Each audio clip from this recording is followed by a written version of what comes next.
Good morning, world. I'm all high from like a lovely morning out. I tend to feel this way when I have connected to the goddess, which for me is going out in nature and pushing my body. I just wanted to go out more and just stay out, but discipline in school, and I'm actually about to have finals right now, and we're moving. There's like a lot going on. But whenever I go out to the goddess, to nature, and plug in and move my body in the way that it needs to move, in ecstatic dance, if you've heard about that, which is like listening to your body and just moving in the way that it wants you to move, which is I've been doing for years, but I didn't know the name of it. Connecting to nature and to the goddess and to my body again. So that's been a consistent practice for a long time. Like there's like a whole lot to go into on it because I haven't talked about it a ton on here. I think I've mentioned that I run, but a lot of times that running was actually dancing. I would go out with my exercise things and find a back street where people weren't there too much, or if I had to, where people were there, and just dance, surrender dancing is what I used to call it. And I would surrender to the goddess. Sometimes I would call her, even before I was Wicca, or back when I was Christian, sometimes I would think that characters that I watched from TV shows would like possess me, and I would enact them and their movements. I just didn't know exactly what was happening, but I would, balance on trees or climb trees, balance on rails. I remember this one time so specifically that like really literally changed my mind. Now I'm thinking it might have been a call from the goddess, like a call from the wild, all of these things, because I would go and dance on my country road. I would go and jog on my country road back when I lived on a farm in Texas, and I really had only ever known that farm. I didn't go, we were very kind of like a closed off family, and didn't have any social security or driver's license or anything, so I didn't really have any way to leave. And we had this, but I didn't feel that I wanted to be there.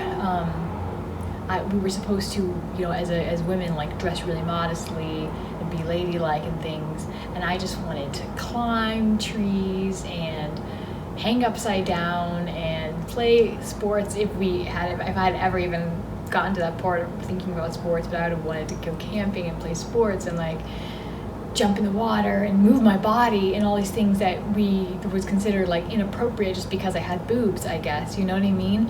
And so I would go out on my jog, and then there I could move, and there I could be free, you know what I'm saying? And then sometimes I would climb trees, but for the most part I would dance. I would start dancing, a little bit sensually, but these things, these movements, they get out the trauma in your body. There's a kind of therapy now that works with that, with moving certain parts of your body to release trauma. But when you're not supposed to move your body, a lot can get trapped in there.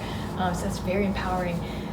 But along those ways, I would also just, there was this, I was feeling so bogged down, and also running just felt like I was running away, running away from my problems, even though I was just taking a jog. One time on one of those really heavy days, I saw this railing between the road and, where you would accidentally fall off the road if they didn't have a railing there. And so there was this huge chasm, far down below, not that far, but far enough that, with rocks and things, that if you fell off that railing, you could get seriously injured, right? And I was a person back then who took no risks. I was so scared. I had anxiety. I mean, I still have anxiety, but I let it rule my life. And I was so scared of everything. I would stay inside. I would just like do anything to appease anyone who might be an authority figure, I was so scared of everything. I wouldn't take any risks. Because what if it was wrong, right? I wanted to leave home. I wanted to be, sexually active. I wanted to get a job. I wanted to, date and do all these things that I wasn't supposed to. And I thought they were actually okay, but what if they weren't? And I had all this anxiety around it. I saw this railing, and on this moment in my life, I knew I needed to walk the railing. And to be honest, I was very depressed back then, and I didn't really care if I fell off and got seriously injured, or died. But, so at that moment, I was at enough of a rock bottom to where I was kind of like, oh, okay, I need to walk this railing. Apparently that's what I need to do. And the stakes, it's just, I didn't care. The danger just could be fucked at that point. So I got up on it and I just walked it. And I think at the time I was still a believer in the Christian God, which I don't think, I sort of still do believe in God, because I think all gods are the same thing. But at the time I was very adamant towards the Christian God. And then, so I think I was really telling God, hey, guide my steps. If it's the right thing for me to do, to leave home and do these things that I feel in my body and in my soul that I'm supposed to do, then tell me, show me, guide my steps. You know what I'm saying? And I guess walking across, and so I got up on that railing, and I kind of became, that was one of my very early, I think, mystical experiences, because I was talking directly to God, and I was channeling his will, not through a priest, pastor, or a parent or anything. And he did, or she did, or they did, guide my steps across the railing. And I just was calm. There was no anxiety. And that, of course, is why I could do it. I walked all the way across, just and I got off. And I did not fall or die. And I realized at that moment that there was something that I needed to do. I don't exactly know how that clicked in my brain, but it did. And I wrote this blog post about how, hey, I'm going to take risks. And I moved away to Washington to try to date this guy that I thought I should be with. And that was the beginning of me thinking for myself, and that moment is a real clear example of how when you trust your inner God or goddess, when you trust God, the goddess, with just oh, I can do it, just give me the power to do it, and then you can do it, and you can do anything. Back then I just thought I can't do it, because I would try so hard. I was such a try-hard child. That's probably why I had so much anxiety, because you can't do things in your own power. When you're thinking, I'm going to try really, really, really hard, the harder you try, like with math for me, the harder you try, the more you're just going to mess up, because you in your own power, you only screw things up. But when you surrender to God or the goddess, or you could say your inner wisdom, your DNA that just knows how to do things properly without you thinking about them, then you can. When you're walking on that railing, when I was walking on that railing, if I had been trying to use my brain to try to think and calculate everything consciously and how to not fall over, I would have fallen, because I'm not smart enough for that. Nobody is. But when we access our inner knowing and just surrender, turn off our thinking brain, and our instinct takes over, and it is deep and ancient. And we've evolved through millions of years in order to get to where we are today, of knowing how to do things without thinking. And to some people, they might be like, how could you do that? You could have fallen to your death. Well, everything we do every day is dangerous. I'm walking right now. What if I lost my balance and just fell over? I would die. But we just believe that we can walk on 2 feet because we just believe it. If we didn't believe it, I'd probably fall over right now. But we do. So we used to be monkeys. We used to climb trees, tall trees. And just we knew how to not fall down. And if we are afraid, then we will fall down. But if we just believe we can do it, we won't. We will be able to. And that's only one part of that connection to the goddess that I access in the morning times. There's this connection to this deeper knowing, which has began by a connection to my body, and it has expanded now into the spiritual practice. But this connection has healed me in so many ways, and I'm learning more from science, from my school, and just from my own research about how nature and this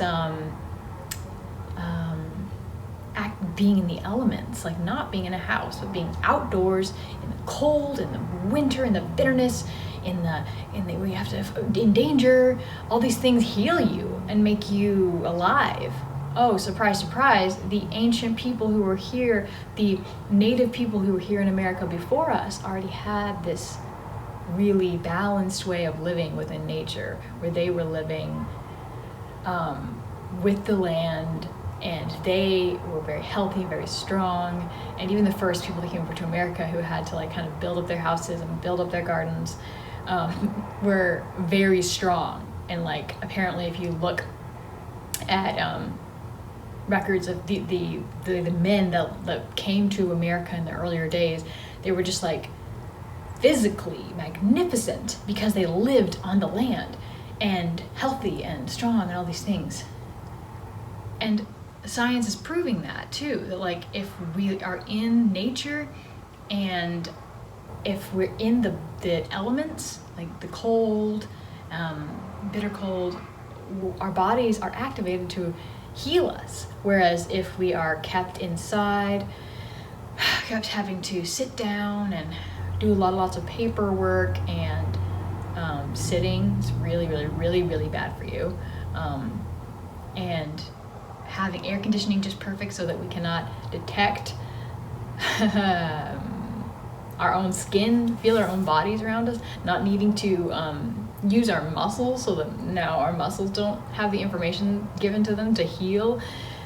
We get sick and we die from all kinds of diseases that never even existed before. We're getting worse than ever at combating disease and mental health issues because we're addicted to this frontal lobe thing. Like, the whole world thinks we need law, we need to think about how exactly to define everything. We need taxes and things, and like a huge overemphasis on the frontal lobe, on thinking and making things super clear and legalistic. And when in fact, we were never meant to use that much of that part of our brain. It's killing us because it's not as smart as the inner instinct and the inner knowing that has been leading medicine and health for thousands and thousands of years and millions of years potentially. Like how the Eastern medicine, and like when I got this injury where in my back and had a lot of mental health issues, but I got this bad injury in this car wreck that I was in, and I couldn't swallow, I couldn't walk, there were all these, without pain, I mean, and then there was all these complications, and I just thought I would never be better. It was so frustrating, and then I had to turn to things like yoga and meditation to eventually end up healing me and sticking to my daily nature, hikes and dances and things that release trauma and release pain and things. And then all of those Eastern and sort of spiritual ways of healing and practicing hadn't been scientifically proven for a long time, but are becoming more and more, as scientists have time to look into it, scientifically proven that these things work. Energy healing even. Because once again, when you believe that something can be healed, it can be. So if you believe that if someone waves their hand over your shoulder and says you are now healed, and you believe it, first of all, it's more likely to be healed. Second of all, there's a bazillion senses and sensory inputs that we're being fed subconsciously that we're not aware of consciously, like subliminally, that we're not aware of consciously, but it's still affecting us. So there's that. that can be affected through energy healing. And also, there's a ton of things that we're not aware of, either consciously or subconsciously, but our body still reacts to in the air and in the energy. So science doesn't know shit about this stuff. And like, nobody does. But some of these things, that techniques that people have been using for thousands of years, do work.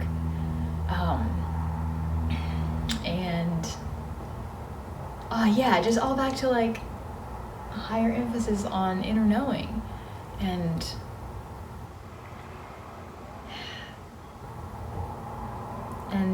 I really try to keep away from anger when it comes to these kinds of things, because I know that like acceptance and presence and, you know, believing that change is possible is the way to go. But sometimes I get a little bit frustrated with the fact that colonizers came into America and they just ruined all the perfectly great living that the Native Americans had going on now, that would really heal a lot of people today. You know, America has these huge obesity problems and this huge heart issues and cancer issues that are killing so many people. A lot of these are because of our Western world, because of all the toxins within everything that we eat and everything that we breathe and everything that we see. And then also from like the obesity, for instance, all the toxins within our foods and the lifestyles that we lead that force us to not be active, and force us to have to cope with something. And so if it's not drugs, which is, we also have a huge problem with drugs, we have to have something to cope with this horrible world that we've created in the West with no connection to nature, and so people, either they do drugs or they eat or they sit a lot and, you know, try to watch TV in order to cope with this. So that's a little bit frustrating to think about. And science is so proud of itself, but what they don't realize is the fact that they're just proving things that have already been proven for a long, long time, already been known for a long, long time. And everybody's so fast and paced, and everybody wants to make they want to make you sit in a chair and do work because that makes more money for the man or whatever, right? Don't listen to that. Like, don't listen to that. You don't need that much money. They don't need that much money. Hopefully we can all awaken together and break free of the chains that bind us and just go outside, go jump in a lake. And I know if you're like, no, you don't understand, morning to night, busy, because that was my life the last couple of years. And it would have been my life this year too, if I hadn't had just enough savings to be able to take a little bit of a break from work so that I had time to connect to nature while doing full-time school and everything. So I understand not everybody has that situation, and the world forces people to not be able to awaken and connect and stuff like that. But I just had to throw this out there because I'm not trying to think about the negative vibrations right now. I'm trying to share some of these positive vibrations, and just like this knowing and this wisdom of connection and sensory input. And you know, I don't know if I've talked on here before about being like into BDSM for a long time. That was like a huge thing for me the last few years. And you know, being like a sadist or a masochist more so, or both, but like on the masochist side of things, I'm kind of realizing now, and I knew a little bit then too, it's just like, you know, sensory input wakes you up, right? And enlivens you. And when you're in a very dead, disassociated world, sometimes like kink and being and like masochism can like wake you up, sort of, you know? And I'm kind of just realizing now that a little bit of that could have been a byproduct of my disconnect from my reality. Because of course we all are masochists, you know, we all thrive under sensory input, we wake up from the cold, we heal ourselves from the cold, and we work out and our muscles burn. That's how we heal, that's how we work. Even just eating spicy foods or something salty, like sensory input is what powers us. And like,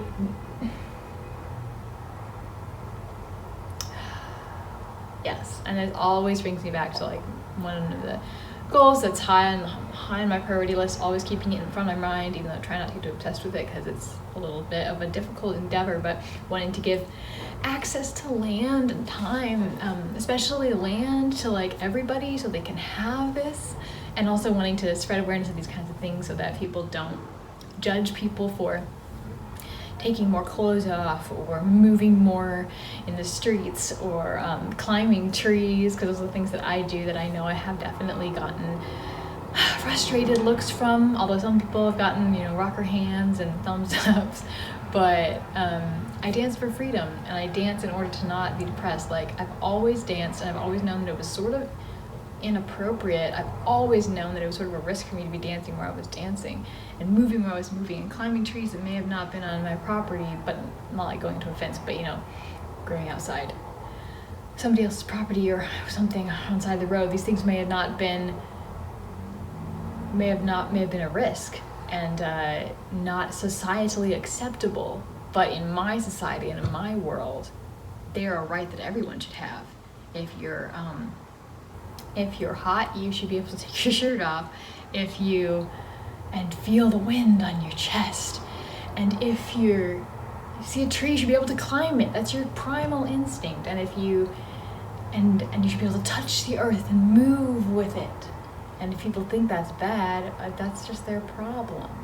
So hopefully also spreading that awareness. And that is what kept me alive. That is what kept me alive. I'm not kidding. I'm not overstating this. I didn't talk about it super much because I figured people would think it was weird or inappropriate and maybe try to stop me. But every single day that I would go outside to jog and I would dance my heart out and dance my trauma out and process through it with movement, pretty much every single day of my life since I was maybe in my 20s, this is how I've stayed alive.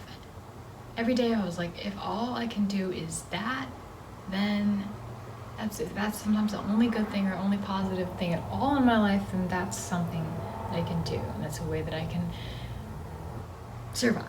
And I think from some of the thumbs up and rocker hands and horn honks that I've gotten, that I made other people's day too sometimes. And I know from being assaulted and from people yelling at me or shaking their head or honking or flipping me off, that I've made people frustrated. And this is a culture, I'm really happy to have found a community finally of other people who do this that I can go and dance with. And people don't tend to mess with large groups of people as much as they do small ones. They're like, oh, well, it must be a thing. So that's good. But everyone has the right. Everyone has the right. We're monkeys. We're being forced to wear clothes and not climb trees, and not move around. How silly is that? Jump in the lake. Climb a tree. Don't live now. Be happy now. Move now. Feel now. Access your inner knowing now, one step at a time. And I understand that resistance. It's still in me, and I have to surround myself with people who are on board with this, because there's some resistance that I bump into from people that are in your normal American culture, not with conversation, but with maybe the ways that I like to move or be or talk or think or just literally move with how I'm flowing. That's not always jiving with everybody, and that's okay. I heard I'm gonna link this channel below, this channel I discovered yesterday, and the guy was reading this poem, and he said, about reserving your energy for those who value it. And in that poem he said, you're not for everyone, and everyone is not for you, and that's how it's meant to be. So connect with those who share your vibrations and your movement and align with you. I've said enough. It's a very long video. And yes, hopefully all of you are not getting too bogged down with this quarantine. Connecting with dance and with nature is the only way that I've been able to, get out of this. I encourage you to do the same. Start now. Living your truth, living who you are, from the roots up, every way. Yeah, you got this.